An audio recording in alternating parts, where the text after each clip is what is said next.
네, 여러분 사회복지 행정론 중간고사 대비 시간 시작하겠습니다.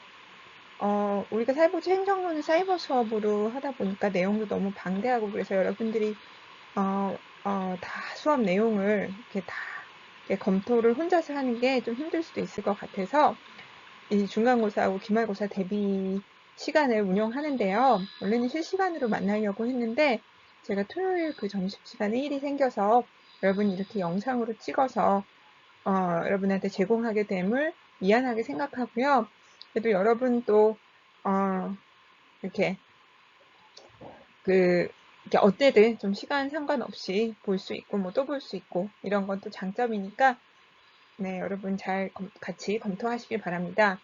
그래서 우리 중간고사 대비는 문제 중심으로 해보려고 그래요. 그래서 우리가 여러 가지 주제들을, 지난 7강에서 7강, 7주를 수업하면서 여러 가지 주제로 수업을 했는데, 사회복지가 무엇인지, 비영리, 뭐, 미션 관리부터 시작해서 성과 관리까지 우리가 살펴봤는데, 요 주제별로 좀 나눠서 문제 중심으로 지난 우리가 앞에 수업 전반기에 난 내용들을 좀 검토해 보도록 하겠습니다. 그래서 여러분들 여기서만 시험이 나오지는 않아요. 근데 중요한 내용들은 제가 여기다 다 담으려고 했으니까 이걸 중심으로 시작해서 여러분들 기본적인 이해하고 좀 더 나아가서 다른 내용도 좀 꼼꼼히 공부하면 좋겠고요. 혹시 또 질문이 있거나 개인적으로 궁금한 건뭐 이메일이든 전화든 편하게 연락하시기 바랍니다. 자, 수업 시작하겠습니다. 대비 시간 시작하겠습니다. 첫 번째, 사회복지 행정에 관한 설명으로 옳지 않은 것은 1번, 사회사업적 지식, 기술, 가치 등을 사용한다. 그렇죠. 사회복지 행정도 사회복지 실천을 결국에는 위한 것이니까요. 지원하기 위한 것이니까 맞는 얘기고요. 두 번째, 정책과 실천보다 상위의 개념이다. 그렇진 않죠. 우리가 사회복지를 뭐 마이크로 매크로로 나누거나 마이크로 메조 매크로로 나누거나 실천, 행정, 정책으로 나누기도 하는데 무엇이 무엇보다 상위거나 하위의 개념이 아닙니다. 다 수평적인 개념이고 다만 사회복지 행정은 정책을 실천으로 시키는 그런 과정을 의미합니다. 그래서 그 과정에서 내부적 조정과 협력의 과정이기도 하고 변화를 초래하기도 하고요. 그래서 여기서의 답은 2번이 되겠네요. 2번, 사회복지에서 행정이 점차 중요하게 된 이유가 아닌 것은 사회복지 행정은 사회복지에서 사실상 실천이 가장 중요하죠. 왜냐하면 그 실천이 우리 꽃이고 사회복지는 결국에는 실천가를 양성하기 위한 학문이니까요. 하지만 그 사회 문제를 이야기하거나 그리고 클라이언트의 변화에 있어서 제도나 정책의 중요성도 그런 구조적인 어떤 영향도 굉장히 중요하면서 정책 또한 그 중요성이 강조되기 시작했고 보다 최근에는 굉장히 복잡해지고, 그죠? 사회복지에 투입되는 자원의 양도 어마어마해지고, 우리나라도 국방부 예산 다음으로는 사회복지 예산이 가장 많고, 이제는 사회복지 예산이 더 많아질 수도 있고, 이런 게 자원이 양이 커지면서 자원의 효율적 사용, 효과적 사용에 대한 그런 강조가 되기 시작했고요. 또한 사회복지를 이 서비스를 제공하는 그런 전달 체계들이 너무 다원화되고 되고 세분화되면서 조직 간의 통합이나 조정이나 어떤 그런 협력이나 연계나 이런 것들이 점차 중요하게 됐습니다. 그래서 이러한 변화 때문에 점차 행정의 중요성이 커졌다라고 여러분이 이해하시면 되겠습니다. 그러면 한번 찾아보죠. 첫 번째, 사회문제 해결을 위한 1차 집단의 역할이 커졌다. 자, 여러분 1차 집단이 뭐죠? 1차 집단은 우리 클라이언트와 가장 가까운 집단을 의미해요. 그래서 뭐 반드시 그렇지는 않겠지만 일반적으로는 가족이 되겠죠. 그래서 최근에 올수록 가족의 역할이 커졌다기보다 가족의 역할은 계속 크죠.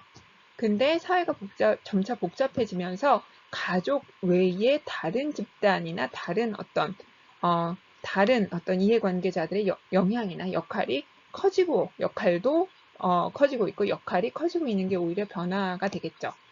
답은 1번인 것 같네요. 1번. 그리고 두 번째 보죠. 조직적 과정의 중요성이 커졌죠. 조직의 영향이 커졌고 그리고 세분화되고 다원화되면서 조직과 통합과 조정의 필요성 커졌고 그리고 내부적 조직과 협력의 필요성 커졌고 자원의 효율적 사용의 중요성이 커졌다. 다 맞는 말이네요. 답은 1번 되겠습니다. 3번 사회복지 행정이 지향하는 바가 아닌 것은 사회복지 행정은 1번 보죠. 사회복지 전문가를 행정 업무로부터 면제해준다. 그렇지 않아요. 사회복지 행정은 여러분들 배운 것처럼 뭐 인적자원 관리, 조직 관리, 미션 관리, 회계 관리 뭐 이런 것들을 그런 어떤 조직 관리의 내용 더하기 좀 더 거시적 측면에서 정책이나 제도를 우리 클라이언트에게 전달하는 그 전달체를 어떻게 구축하는가예요. 그래서 이것 또한 사회복지 전문가들이 하는 거고요. 사회복지 서비스의 효과성과 효율성을 높이려고 하는 거고 투명성과 책임성을 높이려고 하는 거지 사회복지 시청가들을 행정 업무로부터 면제하려고 하는 건 아닙니다. 그래서 답은 1번이네요. 네, 2, 3, 4, 5번은 다 맞는 내용일 텐데 서비스의 효과성을 높인다. 맞죠? 원인을 확인해서 실패를 줄인다. 맞고 비일관성을 줄인다. 일관성을 높이고 책임성을 높이고 투명성을 높이는 거 이런 건 행정이 지향하는 바가 되겠습니다. 자, 4번 사회복지 행정의 특성에 관한 설명으로 옳은 것을 모두 고르시오. 사회복지 조직은 외부 환경에 대한 의존성이 낮다. 의존성이 높죠. 높은 조직이에요. 그게 사회복지 조직의 중요한 사회복지 조직을 포함한 비영리 조직의 중요한 특성으로 얘기됩니다. 이건 맞는 얘기고, 이건 틀린 얘기네요. 일선 사회복지사는 클라이언트에게 재량권을, 그렇죠. 사회복지사는 재량권을 가져요. 왜냐면 우리가 다루는 모든 사례들, 그리고 우리가 실천하는 우리 대상인 모든 클라이언트는 각각 다 상황이 달라요. 특성이. 그래서 우리는 우리가 가진 사회복지적 전문적 실천과 기술을 가지고 재량권 자율성을 가지고 사회복지 실천을 수행하죠. 그래서 재량권을 행사한다는 맞는 말이고요. 인간을 가치 중립적 존재 아니에요. 우리는 가치 중립적 존재 아니고 각자 자기가 중요시하는 가치를 가지고 있는 그런 존재입니다. 그래서 틀린 얘기가 되겠습니다. 4번 클라이언트가 서비스 생산 과정에 참여하여 영향을 미친다. 그렇죠. 우리가 똑같은 문제를 가진 클라이언트여도 클라이언트가 다르면 우리가 똑같은 서비스를 똑같은 문제 유사한 문제를 가진 클라이언트에게 우리가 여러분이 똑같이 개입을 해도 반응이 달라요. 그래서 그 반응에 따라서 또 다른 똑같은 문제를 해결하기 위한 거지만 다른 개입이 필요할 수 있는 거죠. 그죠? 그래서 클라이언트와 상호작용하면서 우리는 서비스를 만들어가요. 그렇기 때문에 리을을 맞는 말이네요. 그럼 리을이 맞는 거니까 답은 3번이 되겠습니다.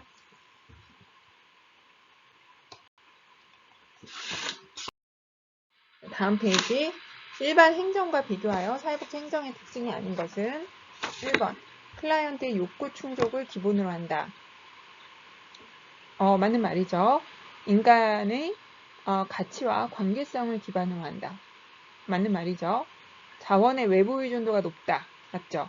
전문 인력이 사회복지사에 대한 의존도가 높다. 이것도 맞는 말이에요. 여러분 이거는 비단 사회복지 서비스를 제공하는 사회복지 기관 뿐만이 아니라 대부분의 서비스업은 서비스 제공자의 역량에 상당 부분 달려 있어요. 그 서비스의 성공과 실패, 더 나아가서 그 조직의 성공과 실패. 자, 여러분 상담 서비스를 제공하는 상담소는 상담사의 역량에 그 서비스의 성공과 실패, 또 조직의 성공과 실패가 상당 부분 달려 있고요. 또 여러분 우리가 미용실 여러분 결정할 때 머리 하러 갈 때 이 미용 서비스를 제공하는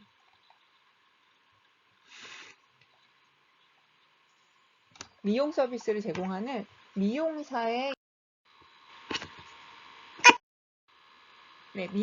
역량에 상당 부분 달려 있습니다. 그래서 그런 것처럼 사회복지사도 전문적인 서비스죠. 그러니까 사회복지사의 역량에 사회복지 서비스의 성패가 상당 부분 달려 있죠. 그래서 이것도 맞는 말이고 마지막으로 실천 표준 기술의 확립으로 효과성 측정이 용이하다. 아니에요. 사회복지 서비스를 포함한 서비스업들은 효과성 측정이 어렵다는 특징을 가집니다. 답은 5번이 되겠습니다. 휴먼 서비스인 사회복지 행정의 특성을 결정하는 요소가 아닌 것은 사회복지 행정은 사람을 상대로 하는 휴먼 서비스인 사회복지 서비스의 특성에 의해서 상당 부분 사회복지 행정의 특성도 결정돼요. 그래서 우리가 일반 행정, 공공행정 배우죠. 근데 공공행정이나 기업의 행정과 다른 측면으로서 비영리 민간을 중심으로 하는 그런 비영리 행정, 비영리 서비스, 비영리 조직을 이해해야 되고요. 사회복지 행정을 이해하려면. 그리고 두 번째로는 제조업이나 이런 게 아닌 서비스업의 특성을 또한 많이 가져요. 그리고 세 번째는 사람을 대상으로 하는 서비스업의 특성을 가져요. 그래서 사람을 대상으로 한다는 점, 그러면서 사람이 사람에게 서비스를 제공한다는 점, 그리고 서비스업의 특징을 또 공유한다는 점. 세 번째, 대체로 비영리 민간, 비영리의 특징을 또한 공유한다는 점. 그러면서 공공과 가깝다는 그런 특징들을 가집니다. 그래서 이런 특징들을 고려하면서 이제 사회복지 행정은 해나가야 되기 때문에 이런 것들이 사회복지 행정에 영향을 미치는데요. 자, 그걸 이해하고 한번 읽어보죠. 첫 번째, 환경의 높은 의존성. 맞는 말이죠. 두 번째, 대립적 가치가 존재할 수 있죠. 그죠? 한편으로는 조직의 지속 가능성이나 효율성을 강조하는데, 한편으로는 어떤 인간 중심의 가치. 아무리 돈이 많이 들더라도 그 사람이 필요한 모든 서비스를 제공하는, 이런, 그죠? 가치가 대립될 수 있다는 점. 그리고 세 번째, 조직 간 연계 협력 같은 거 항상 강조된다는 점. 그리고 성과평가가 어렵다는 점.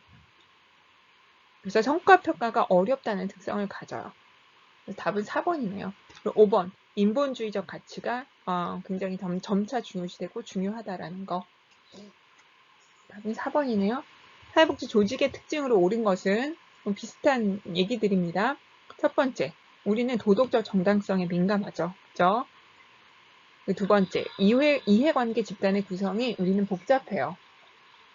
여러분들 사회복지 조직은 기본적으로 서비스 제공 자원을 우리가 이쪽에서 받고 자원 제공자가 있고 이쪽에 받아서 이쪽에다 서비스를 제공해요.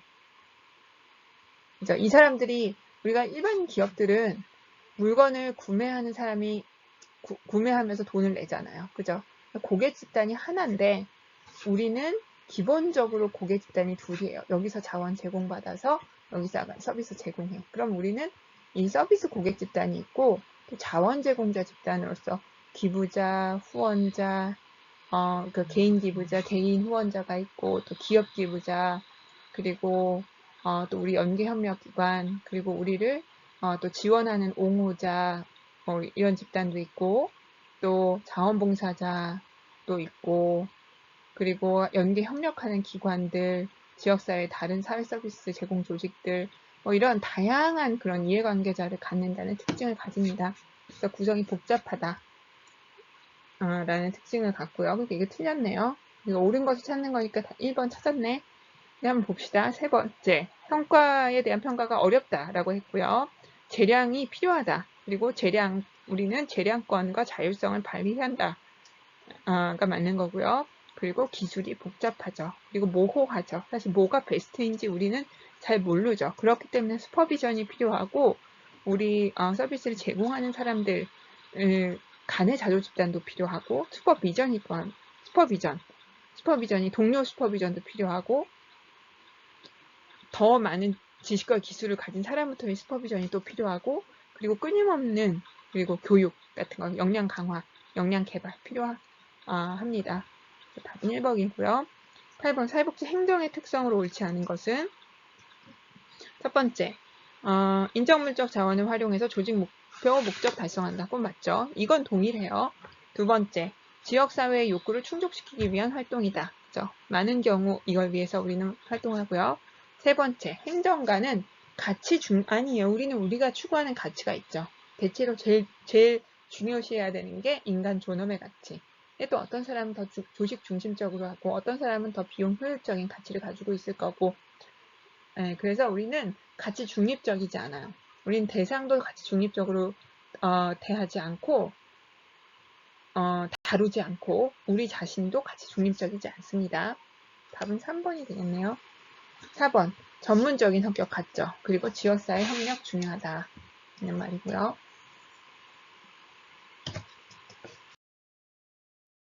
자, 조직 이론으로 넘어가겠습니다. 다음에 예에서 나타나는 사회복지 조직 활동의 병폐는 장애인 지역 훈련 기관의 예네요. 기관이 한정된 수의 클라이언트를 받아야 하고 클라이언트 선택의 재량권을 갖는다면, 선택할 수 있다면 클라이언트를 직업훈련의 효과가 낮은 중증장애인보다는 효과가 높을 것이라고 예상되는 경증장애인을 서비스 대상으로 선별하는 그런 경향이 나타날 수 있다라는 거네요.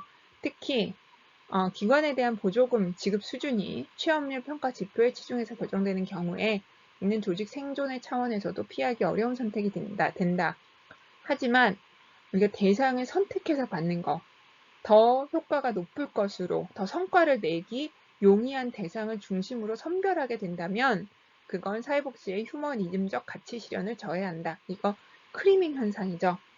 사회복지 조직들이 민영화되고 시장화되고 또 성과 중심으로, 효과성 중심으로 그렇게 평가하고 또 강조되면서, 그러니까 결국에는 효과성이나 효율성을 강조하는데 그게 굉장히 객관적이고 결과 중심의 평가가 이루어지면 이런 크리밍 현상이 나타날 수 있죠. 그리고 이걸 공공이 맞지 않고, 공공의 책임으로 생각받지 않고 이거를 민영화나 더 나아가서 시장화하면 이런 크리밍 현상이 더 발생할 수 있죠. 그래서 크리밍 현상 여러분 시험에 많이 나와요. 그래서 이런 게 크리밍 현상이다라고 여러분 이해하시고요. 답은 3번 되겠습니다. 베버의 관료제 이론에 관한 설명으로 옳은 것을 모두 고르시오. 비공식 집단의 중요성을 인식한다. 이거는 인간관계 이론이죠. 두 번째, 조직이 수행해야 할 과업이 일상적 일률적, 단순한 경우에 효율적이다. 이거 관료제 이론에 대한 설명으로 맞네요. 조직 외부의 정치적 상황에 주목한다. 이거 정치경제 이론이고, 조직 운영의 권한 양식이 합법성을 지향하는 거, 합법성을 추구하는 거 관료제죠. 리을이 맞네요. 3번. 과학적 관리론에 관한 설명으로 옳지 않은 것은 비인간화로 소외현상 발생하죠. 맞죠? 정서적인 측면과 사회적 관계 중시하다. 이거 인간관계 이론이죠. 경제적 보상 강조하죠. 그리고 환경, 물리적 환경 중요시하죠. 그리고 비공식 집단, 커뮤니케이션 등의 중요성을 간과하죠. 그래서 이걸 지적하면서 인간관계 이론이 또 주목을 받게 되잖아요. 답은 2번이 되겠네요. 인간관계 이론에 대한 설명을 옳지 않은 것은 조직에서 규칙을 강조하고 능률을 최우선시한다. 과학적 관리론. 인간의 심리사회적 욕구를 중요시한다. 인간관계론. 맞죠? 맥그리거의 X이론과 유사한 관점. Y이론과 유사해요. X이론은 과학적 관리론하고 유사하고요. Y이론이 인간관계 이론하고 유사하죠. 그래서 이건 또 틀린 거네. 조직 구성원의 자율성과 책임성을 강조한다. 맞죠? 니은 리을이네요. 이것도 답은 3번. 인간관계 이론에 기반을 둔 관리자의 행동으로 볼 수 없는 것은 사회기술의 활용 중요시한다. 맞고, Y이론 맞죠? 인간관을 입각한다. 맞죠? 여기. 그 다음에 하급 직원들과 비공식적 관계 중요시하고 집단 역동 같은 거 중요시했죠. 관리 행동의 목표를 생산성 향상에 둔다. 이것 또한 생산성 향상이에요. 목표는. 과학적 업무 분석과 이윤 분석, 이윤 공유를 중요시한다. 이게 지금 과학적 관리론이네요. 답은 5번. 조직 이론에서 환경에 대한 개방 체계적 관점. 여러분, 초기 조직 이론들은 굉장히 그 조직 안에만 관심을 뒀어요. 그래서 초기에 어떤 과학적 관리론이라든지 인간관계 이론이라든지 관료제 이론 같은 것들이 그 예고요. 이거는 조직 내의 역동만 관심을 뒀고, 조직 안에만 관심을 뒀고요. 반대로 개방체계 이론보다 최근에 그런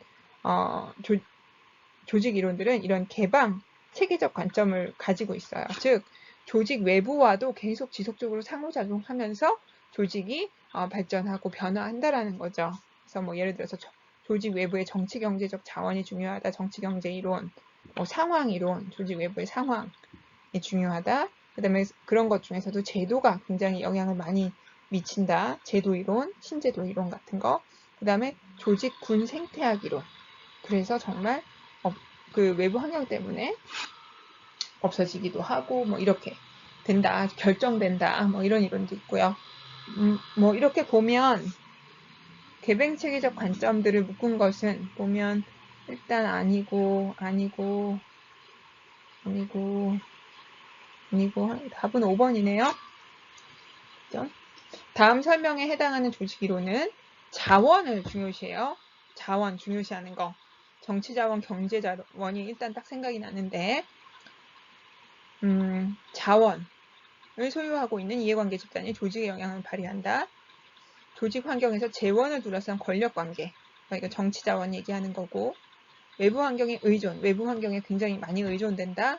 정치, 경제 이론이네요. 정치 자원하고 경제 이론은 경제 자원 두 가지를 다 중요시 보는 답은 1번입니다. 다음을 공통적으로 중시하는 조직 이론은 개방 체계적 관점에서 조직에 대한 환경의 영향력을 설명한다. 기본적으로 개방 체계적 관점을 가진 보다 최근의 이론들이겠네요. 조직과 그 중에서도 환경적 영향 중에서도 무엇의 영향이냐면 법적 규범이나 가치 체계. 제도 이론이죠. 그죠? 제도 이론이네요. 그러니까 동형화 현상을 모범 사례에 모방하죠. 그렇죠. 답 1번 제도 이론이 되겠습니다. 구성원의 참여를 강조하면서 명확한 목표 설정과 책임 부여의 초점. 자, 이거 뭐죠? MBO. 목표 관리 이론. 그죠? 매니지먼트 바이 오브젝티브. 그래서 비교적 최근의 조직 이론으로 우리가 신조직 이론으로 구분하는 애들 중에 하나인데요. 뭐 TQM이라든지 MBO, BSC 이런 거 다 최근 신조직 이론 중에 들어가요. 그래서 MBO를 너무 중요시하다, 그러니까 굉장히 중요시해서 대부분의 조직들이 MBO로 관리를 하다가 이게 너무 이제 재무적 목표 그리고 재량적 성과 중심만을 너무 강조한다는 그런 비판이 되면서 그리고 또 서비스업이 커지면서 이제 TQM 품질 관리의 중요성 강조되고 그리고 또 재무적 이론 너무 성과 중심이다, 단기적 성과 중심이다 해서 또 BSC가 그걸 보완하는 걸로 이제 나타났고요.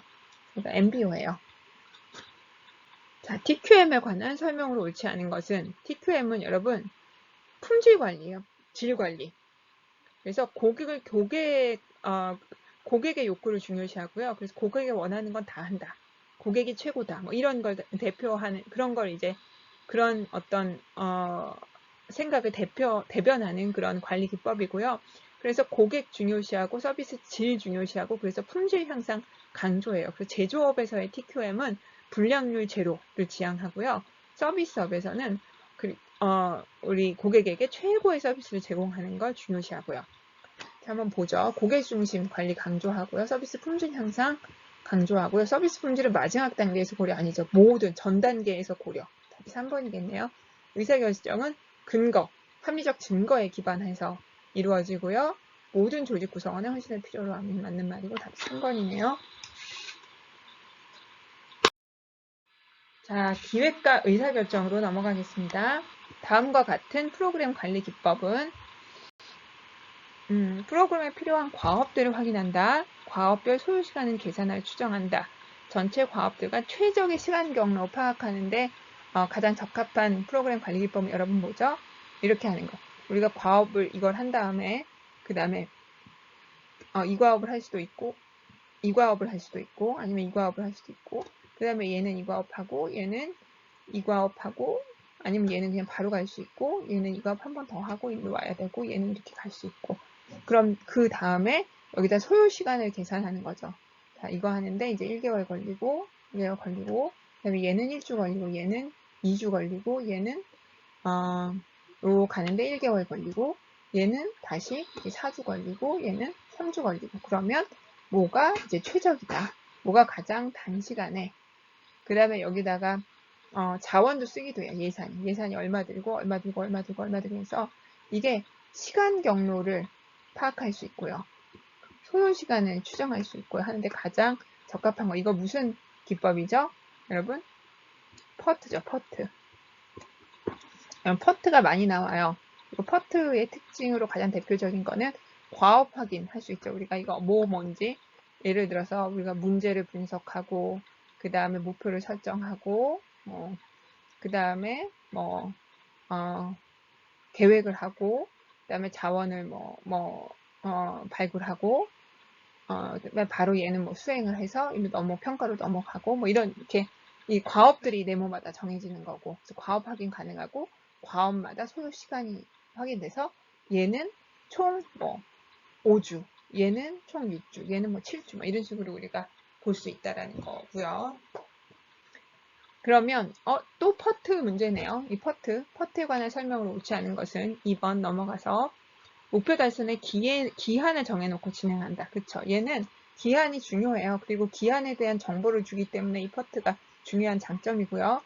그리고 또 이렇게 상호작용도 볼 수 있는 거죠. 얘가 얘랑 연관되고 얘가 또 얘랑 연관되고 이런 것도 좀 볼 수 있죠. 소요 시간을 계산하여 추정한다. 맞고요. 최단 기간을 제시할 수 있죠. 그래서 최단 기간은 이거다 혹은 이거다 이렇게 제시할 수 있는 거. 그리고 주요 세부 목표 또는 활동의 상호관계와 시간계획을 연결시켜 나타낸 것이다. 이거 맞죠? 답이 5번. 겐트 차트에 비해 활동 간의 상관관계를 파악하는데 이건 상관관계가 이렇게 파악이 되잖아요. 얘는 얘랑 연관된다. 오히려 겐트 차트가 상관관계를 파악하는데 한계를 가진 그런 프로그램 관리 기법으로 그 한계점이 얘기돼요. 그래서 이거는 겐트의 특징이에요. 겐트의 한계점. 답이 5번이네요. 그럼 여기 한번 보죠. 막대 그래프를 이용해서 막대 그래프 차트로 불린다. 작업 간의 연결성 파악, 이거네요, 답이. 얘가 겐트네요. 그러니까 겐트는 이런 거예요. 우리가 1분기에 하는 사업이에요. 상반기 사업이에요. 2020, 예를 들어서 올해 그 상반기 사업으로 1월, 2월, 3월, 4월, 5월, 6월 이 일을 하는데 과업 1, 과업 2, 과업 3, 과업 4 이렇게 하면 얘는 1, 2, 3개월 하고 1, 2, 3월에 하고 얘는 1, 2, 3, 4 하고 얘는 2, 3, 4, 5 하고 얘는 4, 5, 6 해서 연결된다. 이거. 자, 이거는 막대 그래프 차트인 거잖아요. 이렇게 막대 그래프. 이게 넘어오면 위아래로 이렇게 바뀔 수도 있고 이렇게 좌우가 행하고 열이 바뀌면요. 그래서 얘처럼 과업도 제시하고 소요 시간도 우리한테 보여줘요. 근데 과업 간 관계를 여기서 우리가 볼 수는 없잖아요. 그게 한계예요. 그래서 요거는 간트에 대한 설명입니다. 답은 2번이네요. 프로그램 기획이 합리적으로 수행될 때 따르는 논리적 순서는 자, 먼저 문제 확인하죠. 그 다음에 목표 설정하죠. 목적하고 그 다음에 우리가 계획하면서 프로그래밍 하죠. 실행한 다음에 평가하죠. 답이 뭐죠? 미음부터 시작하는 거 하나밖에 없네요. 5번. 자, 종합복지관이 학업 중도 탈락 청소년 대상의 프로그램 개발을 시도한다. 이걸 위해서 학교 교사와 학교 사회복지사 전문가 대상으로 심층 면접과 간담회 해요. 그러면 이거는 보면 주요 정보 제공자들만 보는 거죠. 델파이는 전문가 대상으로 계속 오가면서, 그죠? 의견 오가면서 이렇게 이렇게 좁혀가면서 하는 거고, 2차 자료 분석은 이미 있는 통계 자료나 어떤 설문조사 자료 같은 걸 쓰는 거고, 서베이는 직접 설문조사 하는 거고, 사회 지표는 그러니까 통계 자료 같은 거, 고용률 이런 거, 중도 탈락률 이런 거 보는 게 이제 사회 지표 분석이 되는 답은 4번. 소수의 이해관계자를 모아서 자유롭게 의견을 개진하고 토론해서 이거 인터뷰죠. 그룹 인터뷰죠. 그룹 역동을 이용하는 그룹 인터뷰. 초점 집단 조사, FGI, 포커스 그룹 인터뷰. 이게 답이 되겠습니다. 자, 스마트 기준에 해당하지 않은 거. 스페시픽, 구체적이고 측정, measurable, 측정 가능하고 획득 가능, attainable이나 achievable 다 얘기되고요. 다 쓰고요. 관계지향, R은 관계지향이 아니라 realistic, 현실적인 이라고 설명하는 기도 하고요. relevant, 적절한 정도의 그러니까 성취 가능하면서도 도전적인 걸 의미하는 거죠. relevant는. 그래서 관계지향적인 건 아닙니다. 답 4번. 다음에 타임 리미티드, 타임이 시간 제한이 있는. 답은 여기 들어갈 프로그램 평가 기준과 지표의 연결이 옳은 것은 프로그램에 참여한 사회복지사의 수와 활동 시간, 투입이죠. 노력. 그 다음에 프로그램 단위 요소당 투입된 예산. 자, 단위당 투입된 예산이니까요. 자, 1단위 하는데 얼마 들었냐? 이건 효율성을 의미하죠. 효율성이고요. 그 다음에 그래서 클라이언트가 얼마나 변했냐? 우리가 의도한 대로, 목적한 대로 효과성, 성과가 되겠죠. 답은 1번이 되겠네요. 그죠? 다음에 해당하는 평가 기준은 프로그램의 전문성을 강조하며 서비스 질이네요. 전문성 강조하는 거. 서비스 질을 높이려면 여러분 전문성이 있어야 돼요. 그래서 자격증 있는 사람 뽑는 거고요. 계속 교육시키는 거고요. 그걸 통해서 전문성을 높이는 거예요. 그게 곧 서비스 질을 높인다고 믿기 때문에 답은 4번이에요. 우월성과 전반적인 판단. 자, 질. 프로그램 평가 기준과 요소가 옳게 연결된 것은 자, 예산 절감은 효율성. 답은 1번은 틀렸고 2번 클라이언트의 만족도는 만족도죠. 효율성이 아니라. 맞네. 동일한 접근 기회는 뭐예요? 공평성이죠. 틀렸고. 서비스 인력의 자격증 보유. 아까 여기 얘기했죠. 전문성. 서비스 질. 4번이 맞네요. 프로그램 참여자의 행동 변화. 이건 효과성. 답은 4번. 프로그램 8번. 사회복지 프로그램 평가의 내용을 옳은 것을 모두 고르시오. 자, 아동의 자아 존중감 향상 정도를 평가한다. 이건 효과성 평가. 유사한 취업 프로그램의 1인당 취업 비용을 비한 효율성 평가. 프로그램 참여자의 취업률을 측정한다. 취업률이 얼마나 올랐는지. 효과성 평가. 다 맞아요. 답은 기억님은 D이시네요. 형성평가는 과정평가죠. 우리가 프로그램 수행 중에 프로그램을 축소할지 중단할지 유지할지 확대할지 이런 거 결정하는 거. 그래서 과정 중에 프로그램 개선을 위한 정보 수집이 강조되는 거 이거네요. 답이 보이네. 나머지는 여러분 성과와 비용에 관심을 둔다. 이거는 효율성을 중시하는 총괄평가. 목표 지향적이다. 그래서 목표를 얼마나 달성했냐 이런 거 보는 거.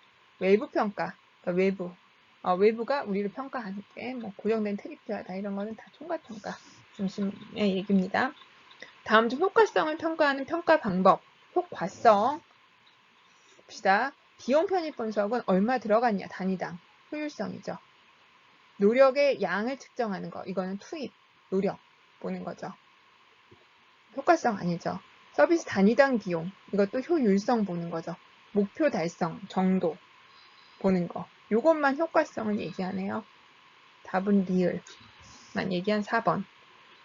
11번 프로그램의 논리 모형. 논리 모형은 여러분 체계 이론 같은 거예요. 그래서 투입, 전환 과정, 산출, 성과 이렇게 각각을 평가하는 거예요. 투입은 노력을 얼마나 많이 했냐, 실행에서 어떤 것들을 지켰냐, 통합성, 포괄성 이런 거 지켰냐, 그래서 프로그램 몇 회 몇 명한테 했냐, 그래서 어떤 변화가 야기됐냐. 체계 이론을 기반으로 하죠. 맞고 모든 프로그램이 목적과 목표를 갖죠. 맞아요. 투입 활동 산출 성과로 구조화한다. 요소들 간의 인과관계를 가정하죠. 성과는 활동을 통한 직접 산출문을 산출이에요. 성과는 그래서 어떤 변화. 답은 5번이네요. 옳지 않은 거 또 나온다. 논리 모형이라고 하기도 해서 하고 로직 모형이라고 하기도 해서 이렇게 두 개로 여러분한테 제시해 본 거고요. 논리 모형, 로직 모형에서 다음에 해당하는 구성 요소는 뭐냐? 아까 프로그램 종료 후 구체적으로 나타나는 참여자의 내적인 변화. 그래서 어떤 변화? 프로그램을 몇 회 몇 명한테 해서 그 사람들이 어떤 변화. 요거죠. 성과. 아웃컴. 답 5번입니다. 다음에서 설명하는 프로그램 평가 요소는 활동 후 얻은 최종 실적 산출물 얘기합니다. 그래서 제공 시간, 횟수, 참가자 수, 산출. 답 1번입니다. 논리 모델을 적용한 독거노인 사회 관계 형성 프로그램 내용으로 옳지 않은 것은 투입은 그래서 20명 2명, 예산은 얼마, 이런 거 이제 투입 요소예요. 맞아요. 활동은 그래서 프로그램을 실시했어요. 자원봉사 모집하고 프로그램 실시하고 이런 거 맞고요. 산출은 그래서 교육 시간 얼마나 했고 몇 명이 출석하고 그래서 몇 명한테 몇 시간의 교육을 제공했어요. 맞고 성과는 노인의 자살률 감소, 노인 부양의식 향상. 자, 여러분 이 프로그램의 목적이 뭐예요? 이건 내용이 틀렸네요. 내용이. 만약에 자살률 감소가 목표인 사업이거나 지역사회 주민의 노인 부양의식 향상이 목적인 사업이라면 성과를 이렇게 보는 게 맞아요. 근데 얘는 사회관계, 사회성 향상 혹은 사회관계 네트워크 강화, 사회 참여율 증가, 활동의 증가 뭐 이런 걸 목표로 한 그런 프로그램이기 때문에 사회관계 형성 프로그램이기 때문에 성과를 지금 다른 목적과 목표와 맞지 않게 지금 측정하고 있죠. 그죠? 그래서 얘는 틀린 거네요. 나아가서 답은 4번이 되겠네요. 5번은 영향, 지역의 독거노인 관심도 향상. 그래서 얘는 그 영향으로 이런 사업을 지역사회에서 하니까 가족들도 이런 거 좀 알게 되고 주변 이웃들도 알게 되면서 독거노인에 대한 관심이 향상될 수 있죠. 이거는 임팩트로 나타날 수 있는 거고. 그래서 여러분 이건 한 번 더 꼽은 문제예요. 성과긴 한데 이 사업에 대한 성과는 아닌 거예요. 이 사업을 독거노인 사회관계 형성 프로그램의 성과로는 맞지 않는 거예요. 그래서 이건 여러분 기출문제고 이렇게 좀 한 번 더 꽈서도 나온다는 거 여러분들한테 보여주는 거고요. 이런 식으로도 여러분 풀 수 있도록 준비하셔야 돼요. 다음으로 조직의 마케팅. 자, 마케팅에서 고려해야 될 서비스 특성으로 옳은 것은 사회복지 마케팅에서 자, 우리는 표준화된 서비스 아니죠. 표준화가 불가능하죠. 대량 생산 안 돼요. 틀린 거고 대체로 목표 달성에 대한 측정이 어렵죠. 어려워요. 우리는 가능할 수도 있는데 대체로 가능하지는 않고요. 그리고 어렵다라는 특성을 오히려 가져요. 일반적으로 소비자가 서비스를 이용하기 전에 전에 평가 불가능하죠. 이용 후에만 평가할 수 있죠. 서비스의 생산과 소비는 분리되지 않죠. 우리는 비분리성, 그리고 서비스를 제공하는 동시에 소멸하는 소멸성. 그렇기 때문에 측정이 어렵다는 그런 특징들을 갖죠. 이건 다 틀리네. 그러면 5번. 제공자 서비스를 소멸되기 때문에 반환하거나 되팔기 어렵다. 5번. 사회복지 기관에서 마케팅의 중요성이 대두되는 배경으로 옳지 않은 것은 이게 왜 마케팅의 중요성이 대두되냐면 서비스 제공자들이 막 늘어요. 제공자가 확대되고 첫 번째. 그리고 다원화돼요. 옛날에는 사회복지 조직 시설들만 했는데 이제 사회적 기업도 하고 바우처 기관도 하고 막 하면서 그리고 또 뭐 어떤 요양 서비스나 뭐 바우처 서비스 같은 거는 바우처 기관들도 막 들어오고 하면서 다원화되는 거예요. 제공자가 다원화되면서 우리가 한편으로는 우리가 서비스를 제공할 클라이언트를 모집해야 되는 마케팅이 필요하게 됐고요. 그 다음에 어떤 측면에서는 조직 간의 경쟁이 그러면서 좀 치열해지는 거죠. 경쟁이 치열해지고 또 전에는 정부가 100% 예산을 지원했는데 이제는 예산을 일부만 지원하면서 예산의 독립을 강조해요. 그러면서 클라이언트에 대한 경쟁, 모집에 대한 경쟁 더하기 자원 모집에 대한 경쟁도 나타나기 시작했죠. 그래서 이런 것들이 그런 이제 마케팅의 중요성이 대두된 배경들이에요. 그래서 보면 서비스 이용자의 선택권은 확대됐죠. 아이고, 이거는 옳은 거니까. 옳은 말이에요. 서비스 제공자의 제공 조직의 유형도 증가했고, 많아졌고 하니까 경쟁이 증가했고, 서비스, 고객 중심. 그쵸. 그러면서 고객 중심. 우리가 이 TQM 같은 것도 우리 사회복지 중에서 강조되는 그런 변화들이 일어나기 시작했습니다. 그리고 서비스 제공 조직의 일원화가 아니라 다원화가 그런 걸 일으킨 배경 중에 하나고요. 답은 4번이네요. 시장 방식, 그죠? 민영화되고 시장화되면서 다양한 조직 유형들이 들어오겠죠. 맞는 말이고 답은 4번입니다. 사회복지 마케팅 믹스 4P에 해당하는 거죠. 여러분 4P 뭐예요? 우선 프로덕트죠. 제품. 우리는 서비스를 사회복지 서비스인 거고요. 그 다음에 프라이스, 가격을 어떻게 정할 것인가, 프로모션, 어떻게 알릴 것인가, 촉진할 것인가, 그리고 어떻게 전달 체계 구축할 것인가, 우리는 유통, 그죠? 이게 4P예요. 그 다음에 나중에 3P, 서비스업의 경우는 세 가지를 더 고려해야 된다. 그래서 이 4P에 3P를 더한 7P, 얘가 얘기되는데요. 이 더해진 3P 중에 하나는 그래서 서비스 제공자, people, 그죠?가 중요해요. 이 사람의 역량이 너무나 중요해요. 그 다음에 서비스가 제공되는 과정이 중요해요. 그죠? 그 다음에 서비스가 제공되는 그 물리적 환경, 얼마나 청결하냐, 쾌적하냐 이런 거 중요해요. 그죠?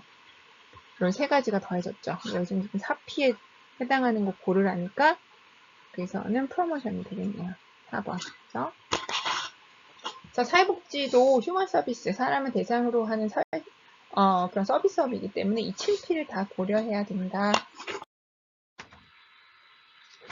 네, 마지막으로 사회복지 조직의 성과관리 하겠습니다.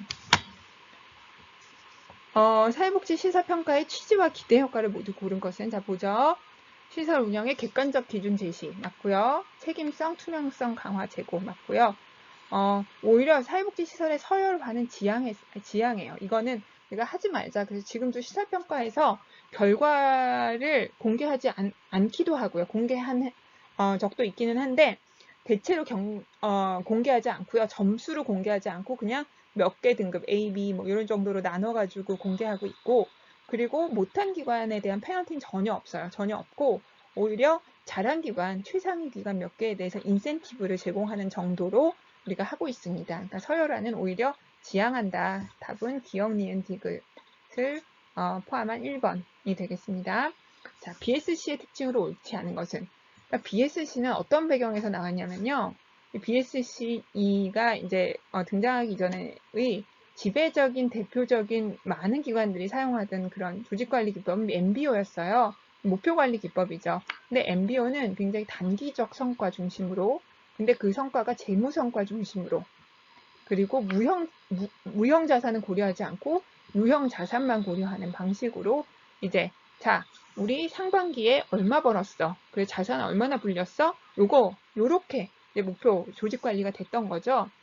근데 지식 정보도 중요하고 우리 인적 자원의 역량을 강화하는 것도 중요하고 우리가 정보를 얼마나 갖는 것도 중요하고, 이렇게 세상이 변화하고 정보 지식 사회를 변화하는데 이 MBO만의 이런 단기적 성과, 재무 성과, 유형 자산만 고려하는 이 방식은 너무 한계가 있고 장기적인 그 지속 가능성에 기여하지 않아 해서 등장한 게 BSC예요. 자, 밸런스된 스코어카드 기법이라는 거는, 자, 단기적 성과 더하기 장기적 성과를 밸런스도 있게 보고, 재무 성과 외에도 비재무적 지표도 중요시 보고, 무형 자산 외에도 무형 자산도 무형 자산도 같이 고려하자. 밸런스도 되게 얘네를 같이 보자라는 게 이 밸런스드 스코어 카드라는 성과 관리 기법이자 조직 관리 기법의 특징입니다. 그래서 얘는 요것의 한계를 지적하면서 등장한 기법. 그래서 이거 보세요, 여러분. 장기적인 관점, 성과, 비재무적 성과 중요시해요. 무형 자산, 사람, 역량, 정보 이런 거 중요시해요. 지식. 자, 이런 거 어떤 거 하고 좀 그런 맥을 같이 하고 양립할 수 있죠. 공공, 비영리, 미션을 중요시하는 이런 데들과도 양립할 수 있어서 영리 기업들 중심으로 개발이 됐지만 공공과 비영리 조직에서 조직관리 기법이자 성과관리 기법으로 많이 활용됩니다. 이 BSC가 여전히, 여러분 동국대도 BSC로 성과관리 되고 있어요. 그래서 한번 보면 BSC는 미션 중심 조직에 적합하죠. 그리고 다양한 비재무적 지표 고려하고 무형 자산도 고려하고 장기적 관점에서 조직의 지속 가능성을 고려하죠.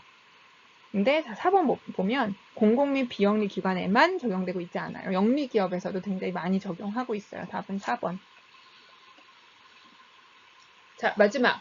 최근 사회복지 행정의 환경 변화에 관한 설명으로 옳지 않은 것은 사회복지 사회서비스 공급에서 영리분의 참여가 아니에요. 증가하고 있죠. 우리나라는 민영화로 시작해서 굉장히 시장화로 나가면서 영리 부분의 참여를 독려하다가 요즘에는 공공화도 같이 커뮤니티 케어나 사회서비스 원사업으로 공공화도 다시 조금 하는 차동 이런 걸로 강화해가는 그런 모습을 보이고 있어요. 그러니까 감소하고 있지는 않습니다. 답은 1번인 것 같은데 이게 틀린 말이니까. 자, 한번 보죠. 그래서 아까 얘기했다시피 사회복지 서비스, 사회 서비스를 제공하는 조직들도 경쟁, 고객을 유치하고 자원을 유치하는 경쟁이 강화되면서 기업 경영 기법이 고입되고 있고요. 맞고 이용자 중심 서비스, 고객 중심 생각 같은 거 일부 시장화됐고 권리가 강조되고 있죠. 이건 다 맞는 말이네요. 답은 1번.